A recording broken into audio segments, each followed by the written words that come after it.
Today on the podcast, we're joined by a truly exciting guest who's been making waves in the indie and folk music scene. With over 1 million streams across platforms and the ability to craft deeply insightful, poetic lyrics, someone who's not only got an incredible sound, but who's also making us reshape the way we think about indie music. Incredibly talented, Madisyn Gifford joins us today. After reflecting on some past projects with her this episode, we also anticipate a great album coming out in 2025, A Quiet Contemplation of Sunshine. Enjoy this episode with Madisyn Gifford. The first line of a song is usually the one we have to record the most. Exactly, to start it off. And then once you get your momentum and because we loop. And then it's better because I'm already warmed up, I'm in it, and then right. Do you have like something that gets you hyped before you do something? Are you like you were doing it earlier, we're like on sound check? Oh, that's my sound check sound. Yeah, to be like 100% frank, I listen to worship music before everything. Worship music? Yeah. And what's the idea for that? I'm Christian, and I work at a church outside of my music career, and I'm a worship leader. So it kind of just gets me in it gets me in a headspace where like I'm not thinking about myself, if that makes sense. Yeah. And it's something completely like outside of me, and I can just like really turn my brain off, and then I feel like prepared and honestly like very held to going into whatever I'm doing. Yeah. And it kind of makes it beyond just yourself. 100%. Whatever you're feeling in the moment, you're like, no, what I'm doing is beyond that. Yeah, and it's also like I love anything that makes me recognize how like small I am. I don't know. And when it comes to shows and things like that, I mean, to be honest with you, I don't find myself I'm not the type of person that gets very nervous before shows because it's happening. Like, there's no point in being nervous. I'm going to go on stage either way. It's either going to be good or it's going to be bad. And like, if it's bad, it's because I didn't prep enough. So if I'm nervous, it's because I didn't prep enough. So fun. So it's fine usually with shows, but I still like, I don't know. I just like to have a minute where it's not just all about me. Cause it's like, I love myself, but this is such a self-centered industry. And it's really nice to just like step outside of just constantly like looking at myself, thinking about myself, writing songs about my life, you know? Yeah. And you're so like hyper focused on your brand or what you're like, everything's kind of about you. Everything's about, it's very self-centered, which like, that's cool. Like, hopefully people like me, but. Well, obviously, but like do you find also, you say you don't get nervous. Do you find, you've been making music since you were 17, right? Writing your own tracks. Yeah. And I've known you have like 50 plus songs on Spotify and 3 albums and an EP. Do you think that's just more of an experience thing or just like an age thing? Like looking back at your first time, like writing that when you're 17, like did you have those kind of nervous feels, or do you think you're now in a place where it's like not your first rodeo and you can like you've done it before, you know? Yeah, I think I definitely used to get nervous. It depends on what I'm doing. I still get nervous for some things. I had a showcase in Toronto in the beginning of fall time in September. I was very nervous for that because it was in front of a bunch of industry people. It wasn't just like a show. Yeah. So that was something I was not used to. So yeah, I think it's probably you get used to it over time. And same with like when I started leading worship at church, like I had been playing shows for years and years, but I had never done that. And because it wasn't about myself, I didn't know how to do that. And that was very nerve-wracking for me. That it was hard for me for months. Every Sunday I would be like so nervous because I didn't know how to like sing in front of people without performing. And it's a completely different thing. Was it a group setting or like just church? Yeah, group setting. Yeah. So you had also like, I don't say like a choir or like. It usually just me and like maybe 2 other people. Yeah. Yeah, I work at a really small church. There's like 30 people in the congregation. So a little bit of a supporting cast versus being like the solo. 100%. Like, so that maybe there's a little bit of that as well. And it's also just like not about me. So I'm not performing to like it's not an audience. No one's there to like look at me. They're there to like be present and, you know, have their spiritual time. Yeah. It's not about me, which is nice, but it's an adjustment. I had never done that, like sung in front of people and had it not be like kind of self-centered. And it's something you don't really think about because there's also nothing wrong with that. Like I also love sharing my art and performing with people. They're both great. It's just like different. And I had never done the other. So that was nerve-wracking for me. How long were you performing or like performing in church before you started making music? Because they kind of happened at the same time. I mean, I grew up in dance, like full-time competitive dance, my whole life. Oh, so you're a natural born performer. I was always performing. Yeah, even before I started, like, I was a musical theater kid. Like, even before I started dance, like, I was always begging people. Like, my 5th birthday party, there was like so many people there. My grandma decided she wanted to host like the biggest 5-year-old's birthday party ever. There was probably like 40 people there, and partway through the party, I made everyone stop what they were doing and go to like they had this like pool kind of gazebo area, and let me sing "The Sun Will Come Out Tomorrow" from Annie for them all. Really? I made everyone stop what I was 5. I'm like that. It's just like I love performing. I love being in front of people. So that was my whole life. Yeah. Do you have like one, since you've obviously performed lots of times, do you have one that stands out to you the most where you're like, oh, that one was like, that 5-year-old Madisyn Gifford would be so proud? Like, is there one that was like, that was the dream, that was everything that I've set out to kind of accomplish? Or yeah, I felt like that dancing when I was younger before. Like I was always a performer, like in different settings, but I had never actually like been on a stage with like a spotlight on me until I was 9, doing my first dance competition. And I don't know what I expected. I don't know, but I will literally never forget the moment I walked on the stage, the feeling that overcame me of like knowing that there was a full audience, but not being able to see them, and having a light on you and performing. And like, I don't know, it's like the greatest drug. Like, I don't even know how to explain it. I will just never forget that feeling, and the feeling of just, you're so present, you're so in the moment. There's nothing outside of that moment when you're performing. And there's something so intoxicating about that. And so anytime that I can get to that place, I feel like I succeeded, where I'm truly, it sounds kind of messed up to say, but like truly existing for everyone that is there watching me and not for myself. I'm not thinking about like, how do I sound? What do I look like? What are they thinking? Like, I'm just performing.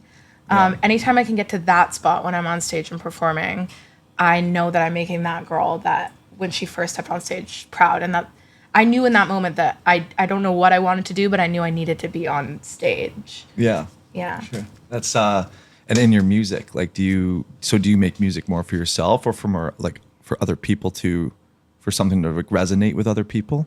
Or because when you're producing, that's a different kind of buzz that you get, right? Versus performing. Like, don't get me wrong, I feel like performing is so intoxicating. You're in the moment. I've seen you on stage and you're just like you're in your element. I love it. Yeah. But now when you're producing, it's kind of like a different, I guess, side of the vibe. It's like you're kind of more vulnerable. You're creating it. You're bringing out a different kind of side of yourself.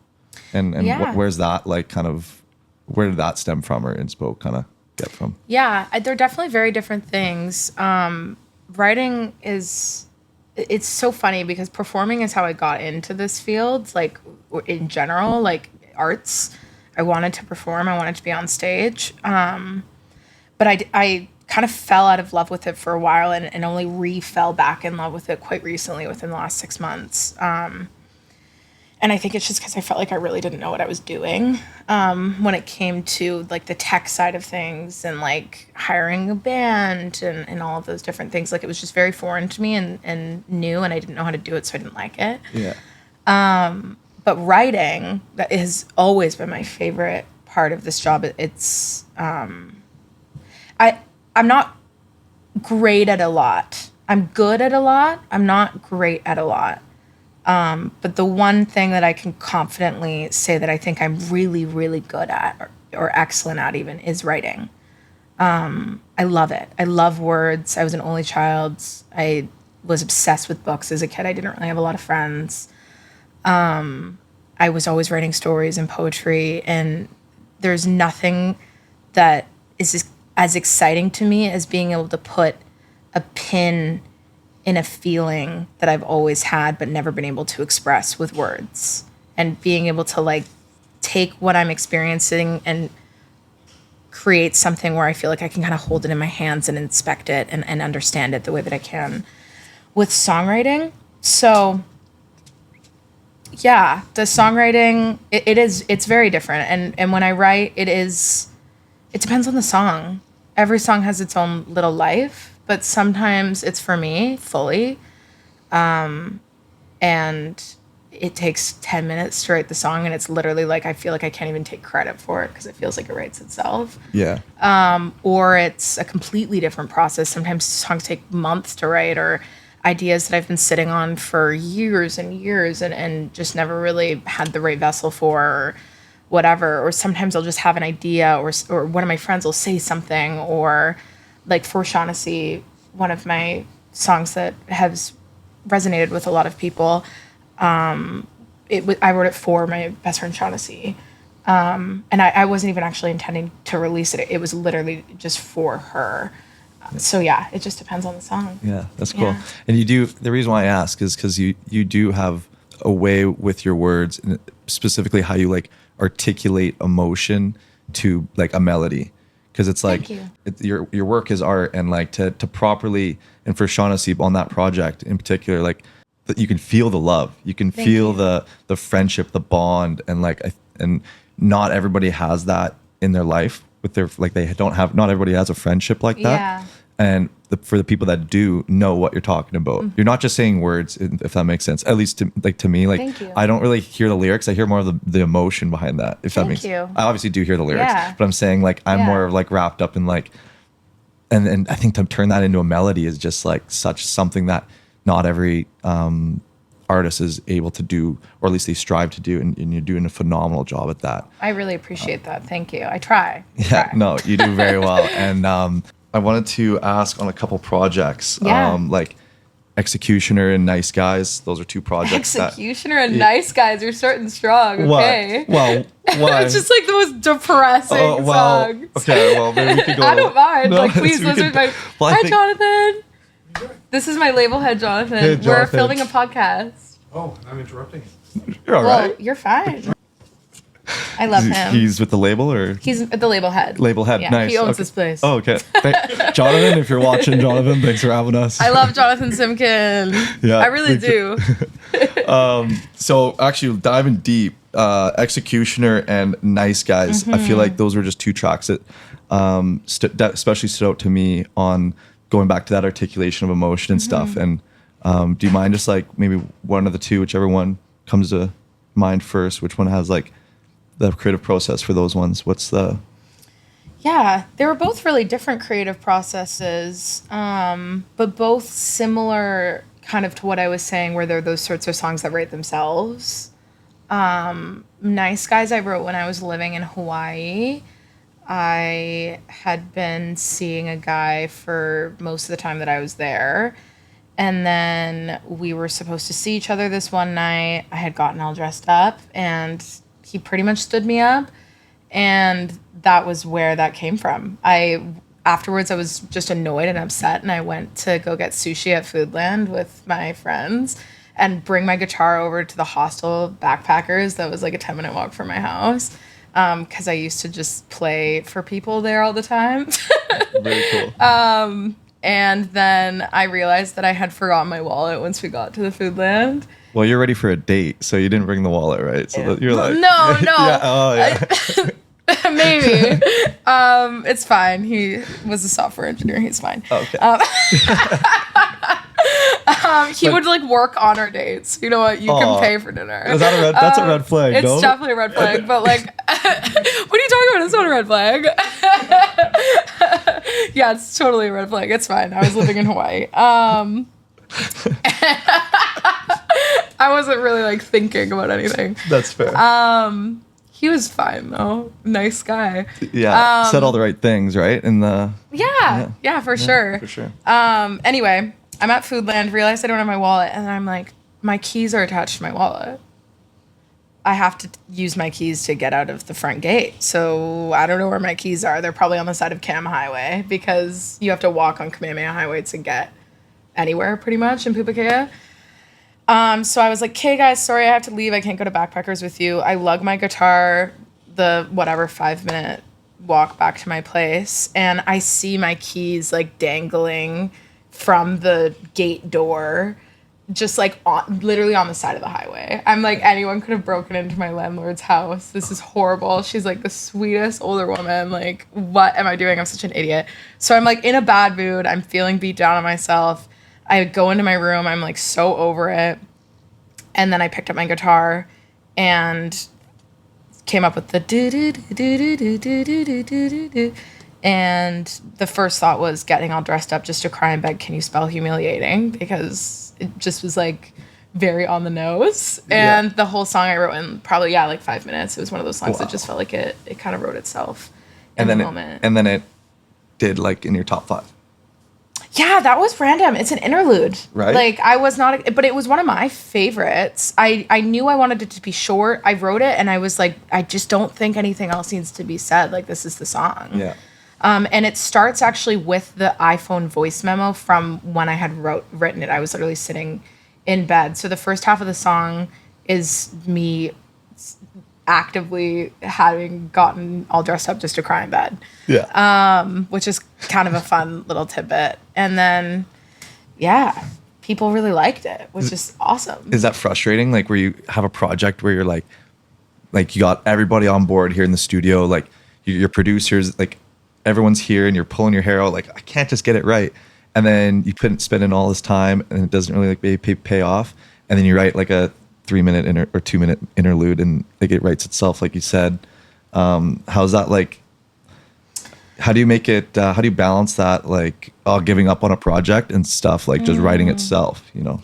Yeah. I mean, it's not frustrating when a song like that does well, because to be honest with you, my album tracks are usually my favorite songs that I've released over the singles. Executioner and Nice Guys, those 2 songs you mentioned, are probably my 2 favorite songs on that record.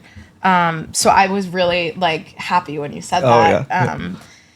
Yeah. It's not frustrating at all. I if anything, it's validating for my own like artistry. But yeah, I definitely get disappointed if I put a lot into a song and I feel like it's really good and it has the potential as a single and I spend a lot of time promoting it and it just doesn't hit. But at the same time, I think I used to get frustrated, but these days it's kind of like, I signed myself up for this, you know? Yeah. Like this is what the entertainment industry is. You're just having to understand the fact that you are going to be constantly disappointed and let down.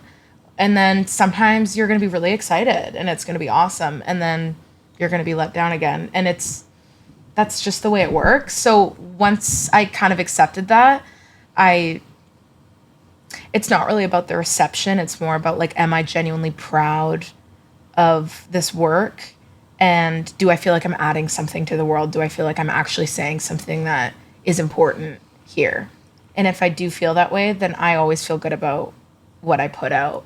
And the work is my favorite part. I love pulling my hair out in the studio. The studio I work at is literally down the hallway where I've written most of these records. Really? Yeah. Or at least just sung them and worked on them. I write most of my stuff in my room. But no, I don't get upset about how much work we put into the actual song because I love the work. It's so fun. It's my favorite thing ever. I love being in the studio. If I could just literally be in the studio writing and recording music every single day, I would be so happy.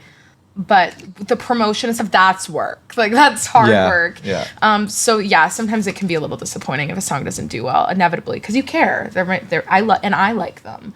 But also, you just kind of get over it. Yeah. Especially when they're, like, really personal stories. Totally. And, like, let's say you go super vulnerable on one track, and you're, like, even debating and releasing it because it maybe reveals a side of you. Executioner. Yeah. And you're like, oh, like, this is a track where, like, you are seeing all of me in in a brutal state. Ultimately, making music, I think you're on the right track where it's terms of like you do it for yourself and like and it's like what goes off, because then you just set yourself up for getting let down. 100%. Because you're like, is there a filter that you put on when it's like, I don't know how vulnerable are you going to be with a project, or is there like a line? You said you're an open book, but like, is there a line where you're like, I think more so on this current project. I think as I'm getting older, there's a little, I I've become a little bit more precious with what I want to share. When I was younger, do you know anything about Enneagram numbers? I don't. It's basically like it's kind of similar to like, what's it called? Like 12 personalities or whatever. Okay. It's a personality archetype. I'm a 4, which is like the creative whatever number. And we're obsessed with being seen. And I think when I was younger, I just wanted to be seen and understood so badly that I would go to any extent to get that validation. I would share anything. And I think that that comes across in my music. And I don't regret that, but I don't crave the same validation that I do or that I did then now as more of an adult. And I value my privacy a little bit more now as an adult. So there definitely is maybe a little bit of a line, but it's not intentionally put there. It's just, I don't feel the need to share certain things. I'm not overcompensating in that way. There's some things that I think add value, so I'll share it. And then there's some things that maybe don't need to be shared because it's not necessary or helpful, so I'm not going to. And I think you can see that through your evolution of your music. You go like, I hate your guts, sleeping on the ceiling, and then even just like the I don't want to say the tone, but like the Merry Christmas. Merry Christmas go away. Yeah, Merry Christmas going away. Like I feel like the beautiful thing about like your music is like you're really taking on a journey of like of like even like your emotional maturity and stuff, and the way you react and look at situations, right? Because you go from like taking things to now like buy, like you know what I mean? Like no, it's for sure. And do you notice that, or like? Oh my gosh, yeah. I think about it all the time. Like one of the coolest things about being me is I have an autobiography that just like exists that anyone can go listen to at any archives. time. Yeah. When you listen to, there was the EP before that, but I feel like my real like storyline when it comes to my music starts with my first album, I Hate Your Guts. I was 20 and like going through my first like real heartbreak, and I was really angsty and really hurt, and I was lashing out like a wounded animal. And that's what those songs are, and it's obvious like that I'm like an angsty 20-year-old girl. And then Sleeping on the Ceiling is like me. It's less about the breakup and more about it's less about the breakup the way I Hate Your Guts was, and it's more about, okay, now I've gone through the grieving. Now I need to process what I actually experienced within the relationship, because it was a very emotionally abusive relationship that I was in. And my goal when I wrote that record is that I wanted to write music that it really scared me. I wanted to be so vulnerable that as I was writing it, I was like, am I actually going to write this down right now? Like, I feel like that's too much. And then I would just write it down anyway. And that was what I wanted to do in that project. I wanted the songs to be gross almost, like Executioner and Prettiest Bitch, where they're like guttural. And I'm really proud of that work that I did on that. And I think you can see, the evolution from that anger to not at a person to now on Sleeping on the Ceiling. It's like, I'm not angry anymore. I just need to deal with and understand what I went through for me. And it has nothing to do with that person.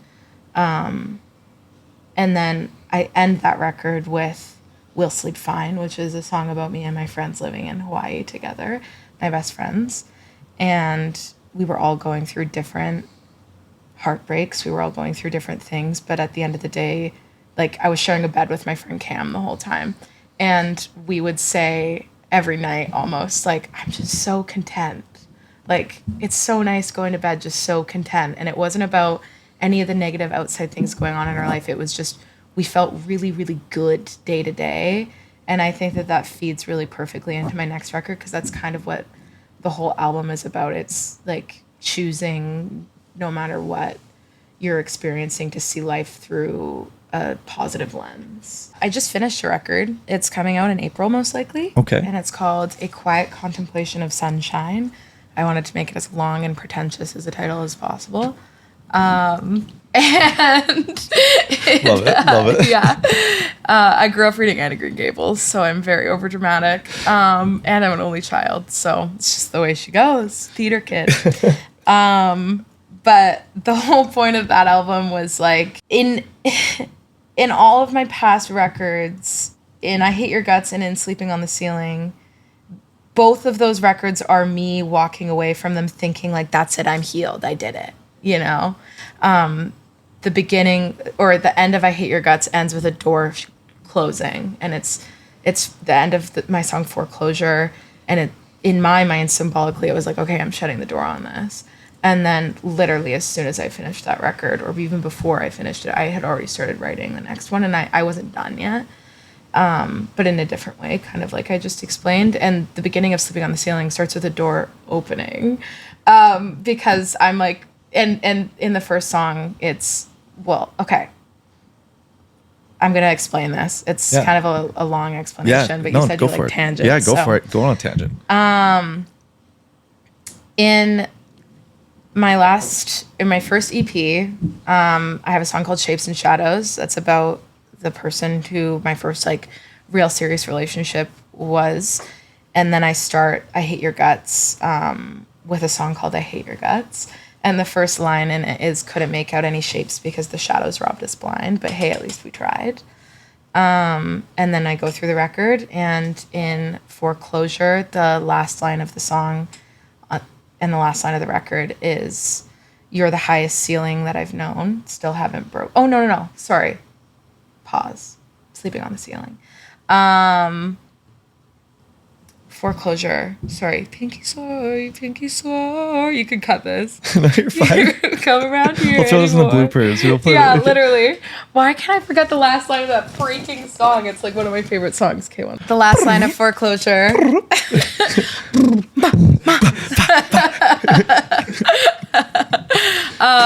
I reference High School Musical in my like daily life way too much. Way too much. My friends get so mad. Yeah.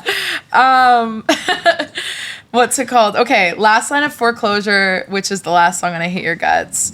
I say, you're the highest ceiling that I've known, still haven't broke free. And then a door closes, a door opens in Sleeping on the Ceiling. And it starts with me saying, so it goes, knocking on my bedroom floor, looking for an open door, wonder if I'll find it.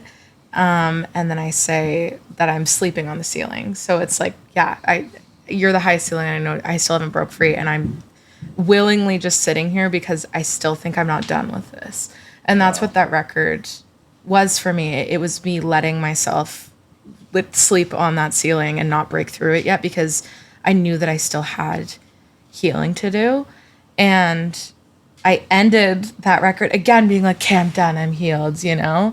But both of them, I think it in different ways, especially with I Hate Your Guts, but both of them really, it was that kind of like fake healing that we all sort of do when we're like, okay, done, I did it, I'm over it, I'm a grown up. Whereas in Quiet Contemplation, I think which is the album I'm about to release, I got to a point where I was like, I don't think that healing is actually forgetting about the relationship or being like, okay, I'm done with this, I'm over it.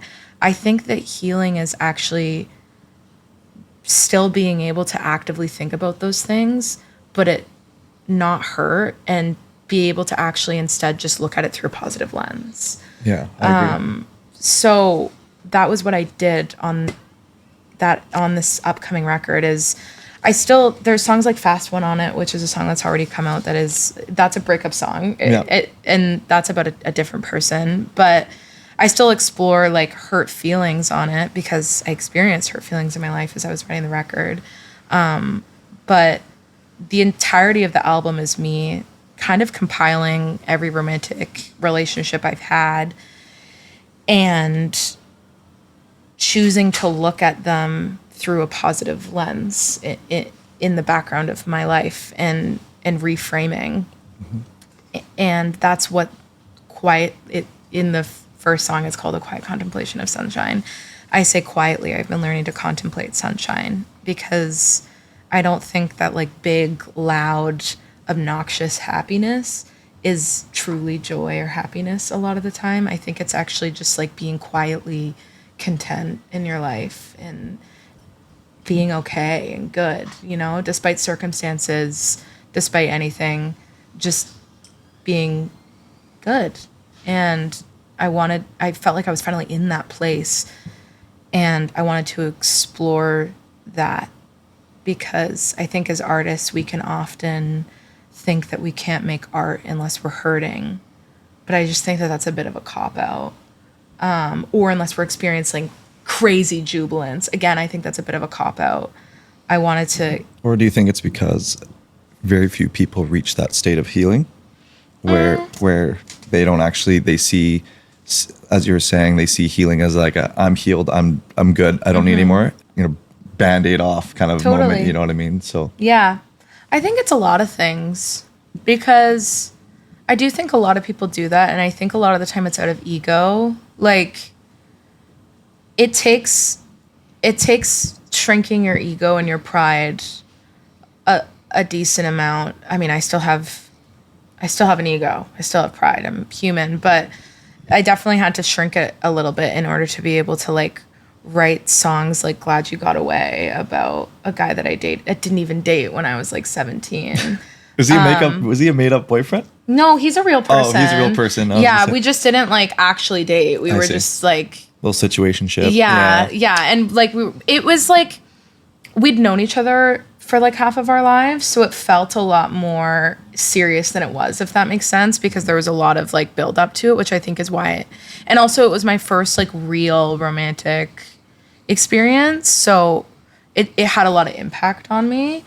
But it takes like a little bit of perspective taking and swallowing your ego kind of in order to be able to look back at past relationships and choose to just like view them positively, and not in like a toxic positivity way, because I can also recognize that there was a lot wrong there, but I would way rather choose to be like, yeah, okay, that sucked and I experienced a lot of pain there, but also I'm so glad that I experienced that pain in a sense, because I also got to experience all of the beautiful memories that I have with those people. And like, I'm so, so grateful that I had those formative romantic experiences in my youth. So I'm choosing to look at it that way. But I also think like on the other side, I don't even think it's necessarily about like people not letting them get to the place of healing, themselves get to that place of healing. I think it's artists definitely, I've seen it, I've done it, and I've watched so many people and spoken to so many other artists, especially songwriters that do it, will self-sabotage in their lives and in their relationships because they don't think that they can write music if they're not experiencing really intense emotions in their life. And it definitely is easier. It's so much easier to write music when you're going through a lot, but you don't have to be going through a lot. Like, most of this album that I wrote in hindsight. I wrote thinking about things in my life, or like Merry Christmas Go Away is fictional. I just needed to write a Christmas song, and I was like, what's a fun story I could come up with? And so I came up with that. And the funny thing, sorry to cut you off. No, please. The funny part about your unique skill set of like going back to that articulation and stuff is that everything you write is like believable. Thanks. So, you know what I mean? So like, so whether it's like, Merry Christmas Go Away, and you're like, it could be, oh yeah, that was from my ex like 3 years ago. It's like, or it was like, nah, I just made that up. It's like either way, you're so good at that. Like the feelings are real, you know? Like it's like, I don't know. I'm an only child. I have ADHD, so I'm a huge like maladaptive daydreamer, if you know what that is. Like I love coming up with scenarios and like fleshing them out.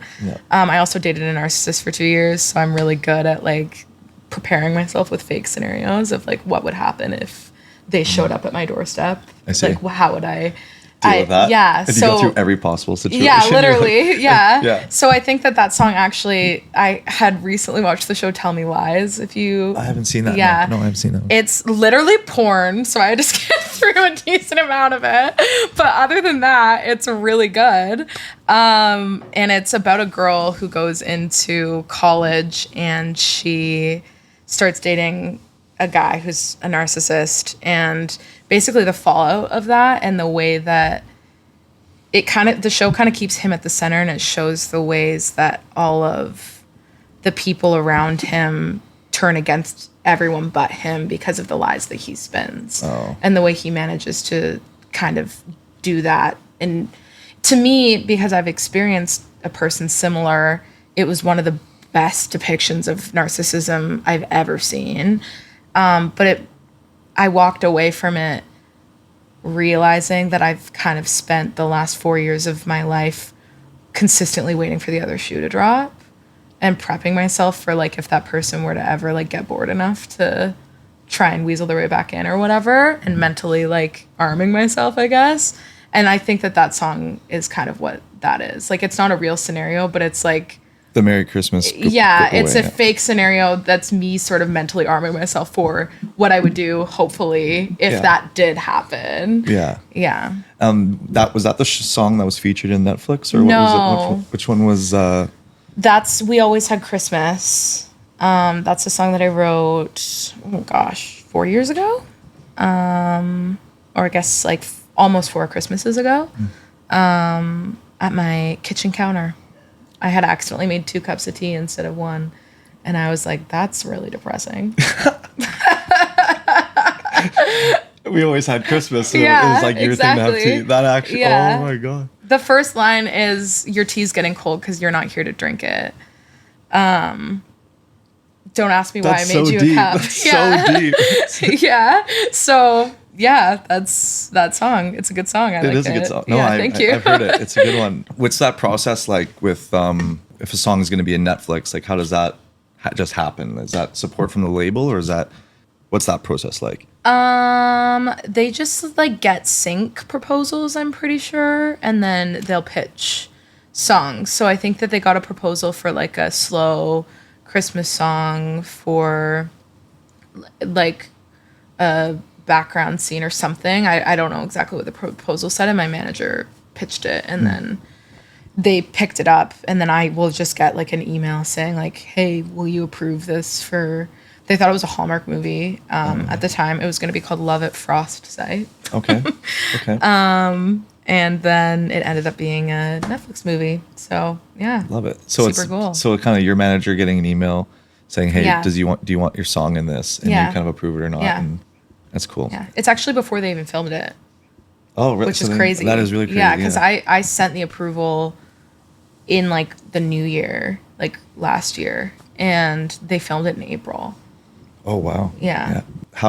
You've been here with 604 for like I've been officially with 604 for 4 years, I believe. 4 years. Yeah. And how's that? What's that process been like? How's it? It's been awesome. Yeah, they're really good to me. They're really like creatively, I have a lot of freedom. I can pretty much do whatever I want. I always kind of tell people when they ask me about it that my record deal is kind of like a grant with a lot of perks. Yeah. It's definitely like the way they run things here is different than a lot of labels, which is a good thing, but it like I've learned now through this 4-year process that it only works if I'm working just as hard as an independent artist would.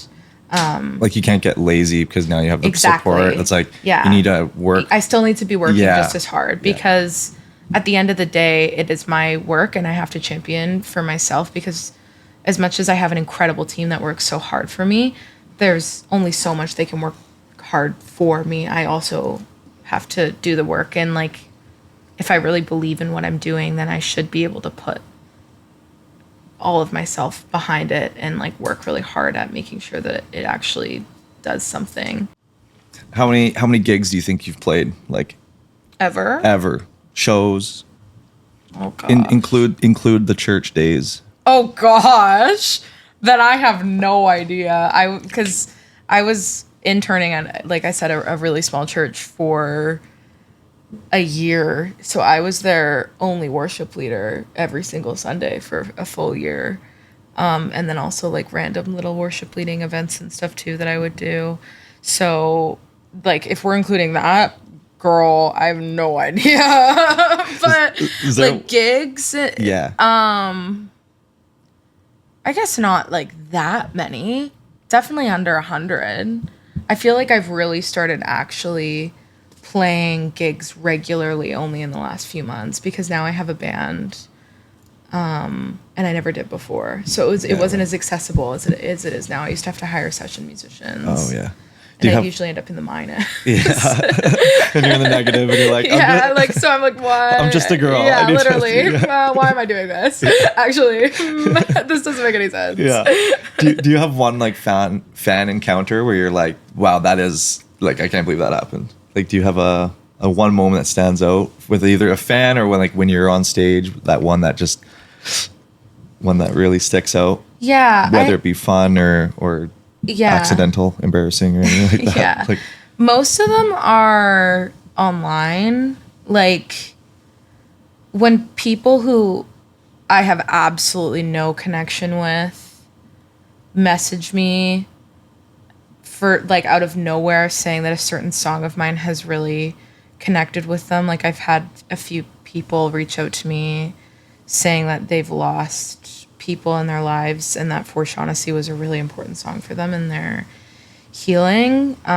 Or a man and his daughter took a video of them sitting at their kitchen table while they did a puzzle together singing For Shaughnessy.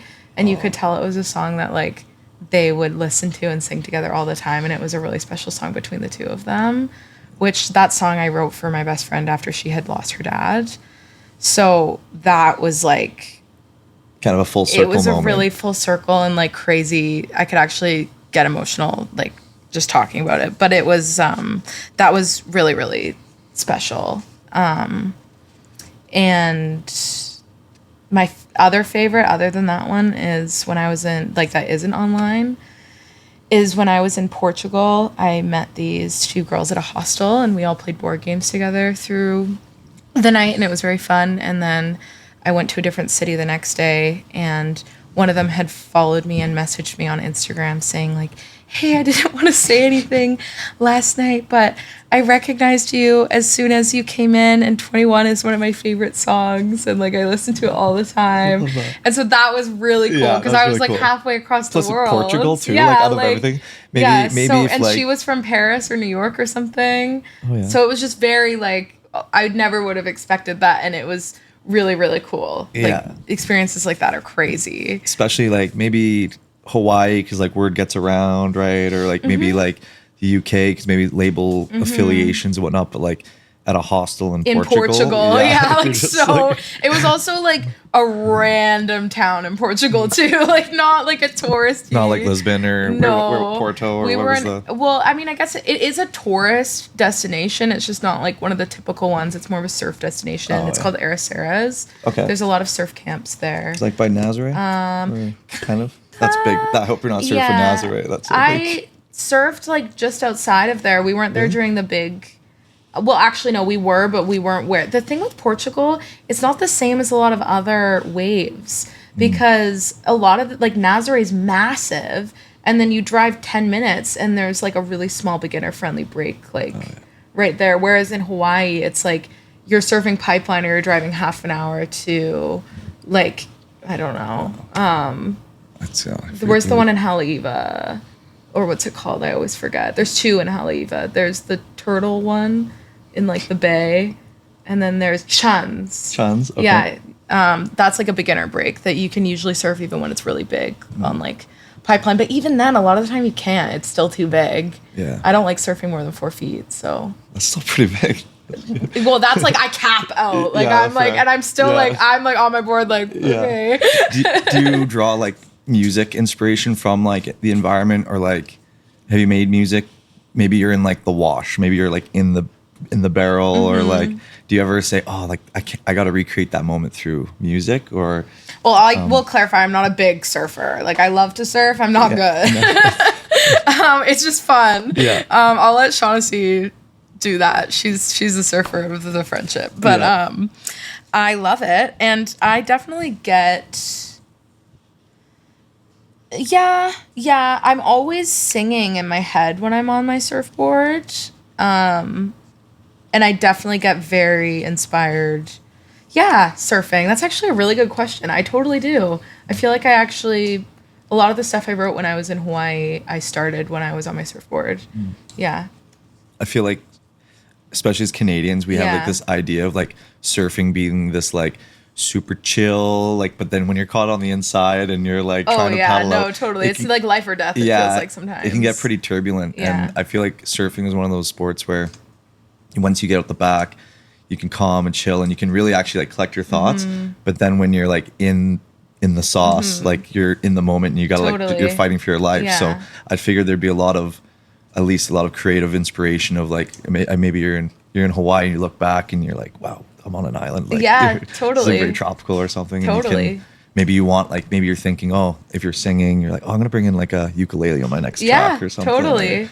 Yeah. I mean, my favorite parts of surfing are the waiting in the I love sitting in the lineup. Waiting in the lineup. I love sitting in the lineup because come on, dude. I'm in North Shore Wahoo. Like, yeah, I'll sit in the freaking lineup and just look around for half an hour. That's awesome.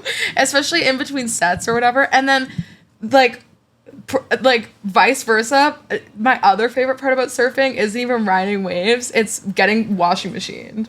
Like, you like I love just getting like tossed around randomly. I don't try for it to happen, but it's because you get out of the water and you're like, I just survived something. Like, you feel like really good that you're like still here. I guess maybe I'm an adrenaline junkie. You just chuck a prayer up and you're like, I made it. For sure, honestly. I'm just happy to be here. Thank you. I know one of the first things that one of the first people that I met when I moved there, her name was Olivia, and she was like, yeah, a bunch of the people out here, we all just go to the church and then we all go surfing afterwards. And I was like, I'm gonna love it here. That sounds awesome. I love it. How important has been like your network or like your support group in making music and pursuing this like kind of long career, like taking the approach of like a small tight knit crowd, or are you kind of like branched out and like having little feelers out everywhere? My core like people are very separate from my music. As much as I incorporate them into my songwriting a lot of my songs are about my friends or for my friends. Like, my friends are a massive part of my life. I don't really involve them in, I like to keep it separate. I like my life to be my life and my music to be my music. Obviously there's inevitable crossover, and I'm lucky to have many people that I call my best friend, and I get to say that with confidence. I'm so blessed to have that. I have so many best friends. And a lot of them are people I've known for half my life, which is like the most, and a lot of them are people that I've only known for like a year. And everything in between, which is the coolest thing. It's so cool to grow up with people and also meet new people and have them all come together. And I've been able to cultivate, and my friends as well, I've been able to cultivate such an amazing community. And I think I like keeping that separate because then I just get to write about it and they're not involved in that part of my life. It gets to be separate when I'm just working with Jared, like I said, and then we tell each other stories and work on things that way. And I don't know, it's just the way I've always done it. But as for like how my community has contributed, I mean, so much. I could not do this if it wasn't for my parents. I decided 6 months ago that I was going to do this full time, and I was going to drop out of school and just pursue music because I've been doing this. I've been signed for 4 years now, but I've had a backup plan the whole time, and I've never actually like put everything into it. And I realized that I'm never going to go anywhere with anything if I don't pick. And I knew I was going to kick myself for the rest of my life if I didn't try to pursue music 100%, at least once. And if it wasn't for my parents letting me live there rent free, I would not be able to do that. There's literally no way. And drive me to dance practices my whole life and pay for vocal lessons, and also just like emotionally support me. And when I walked downstairs in the 12th grade and told them I didn't want to go to university and I wanted to pursue music, they were like, yeah, that makes sense. Like, so supportive and awesome. And I'm so privileged in that sense. And I really recognize that. I could not currently or leading up to today, there's literally no way that I could be doing this or continue to do this if it wasn't for my parents' support. Yeah. It's a big weight off the shoulders when you have that support and you can kind of go all in, because in today's kind of, everyone's a DJ nowadays. Everyone's like, I learned how to DJ during COVID, and like, you know, I don't play shows, but like, you know, I bring the USB in my back pocket. Yeah, so, for sure. Like, absolutely. It's fun. Yeah. And so like if I'm at a bar, like I was in a bar in Finland and the DJ no-showed, and like, that's so fun. Yeah, I love stuff like that. It's called Holiday in Helsinki. And and I just happen to have my USB, but it's just like, it's such a saturated market. Yeah. Right? And to go all in, I think that's already a first step of showing your commitment, and that's almost like a promise to yourself. Totally. And I think that is kind of like having that mentality is already a winner's mindset.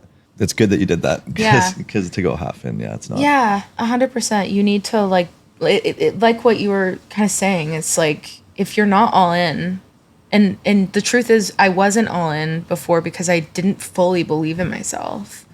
And then I got to a point where I was like, well, then what am I doing? Yeah. I'm wasting my time. I'm wasting everyone's time and money. Like, this label has invested so much time and money into me and to my project. Why would I keep making them do that if I don't actually believe in myself or what I'm doing? And I clearly don't if I'm not putting everything into it. So I need to make a decision. Yeah. My mom, one of the best pieces of advice I've ever been given, and the piece of advice I give everyone when they come to me with things, for the most part, because it can literally be applied to almost any situation, is you have to either make a change or change your mind. Make a change or change your mind. Yeah. And I got to that point, because I feel like with everything, you just get to that point where... I was going to say, is this upcoming album your first all-in album? Call it an all-in album. Yeah. So this will be like your first... I Hate Your Guts, kind of, because it was COVID, so I wasn't like really working. Yeah. And it was also like, I'd still first just gotten my deal, but I don't think I knew who I was as an artist at all yet. I didn't know what I always wanted to make guitar songs, and I didn't really get to do that until my last record. I've written all of my music on the guitar. I love guitars, but everything leading up to that was pianos. Right. Which like is great. I love pianos, but it's not what I wanted. It's just sort of what I fell into, which I'm glad I did. Yeah. Because I still love that music, but it's not necessarily like genuine to what I've always wanted to make. Yeah. With For Shaughnessy, very acoustic song. Mm-hmm. Do you feel like a pressure to make songs like For Shaughnessy? Do you have that maybe in your mental dialogue where you're like, okay, I need to make a For Shaughnessy part 2 or one like that? Or is it kind of like, do you look at the project like it is what it is and now I'm just I'm moving on from it? Yeah, I've never really thought of that, to be honest with you. I write what I write. I don't... Sometimes I think strategically about it. Like for my Christmas song, like I said, I thought strategically about it. But no, I don't feel pressure in that way. I always...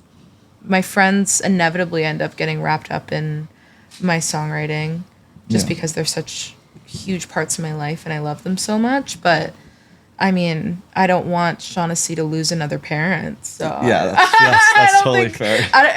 God willing, there's not going to be a For Shaughnessy part 2. No. Yeah. But at least the creative process behind it and the actual instrumentation of it. Because like you said, you want to get away from the piano sounding, or and maybe more acoustic. Yeah.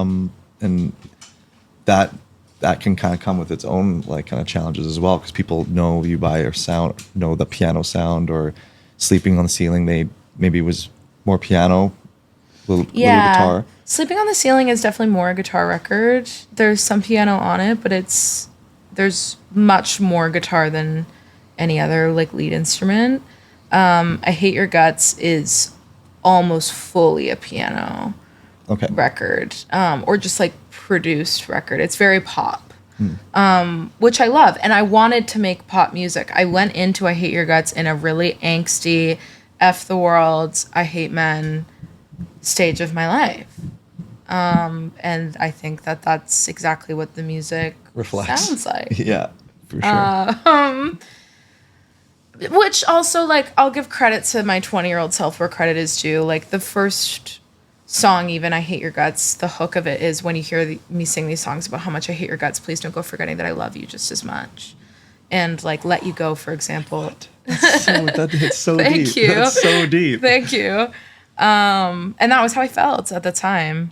And Let You Go, that song, it's an angry album, but Let You Go is like, I'm calling myself out. Like, that's just me apologizing for 3 minutes straight for how I contributed to the negativity in that relationship, because it's a two-way street, and I will absolutely own up to where I was wrong, because I was wrong a lot.